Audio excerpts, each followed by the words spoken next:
नेहरू युवा केंद्र द्वारा 2 दिवसीय खेल प्रतियोगिता का हुआ समापन।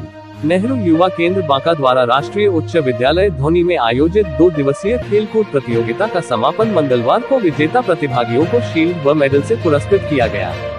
मुख्य अतिथि के रूप में ranger police inspector Rajesh Kumar और नेहरू युवा केंद्र बांका के सरवन कुमार महगल, प्रखंड शिक्षा पदाधिकारी राकेश प्रसाद सिन्हा उपस्थित थे।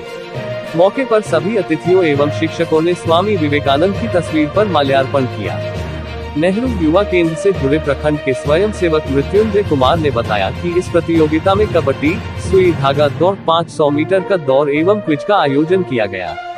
इसके बाद सभी कार्यक्रम में प्रथम, द्वितीय, तृतीय स्थान आने वाले छात्र छात्राओं को मेडल एवं शील्ड और पत्र देकर पुरस्कृत किया गया।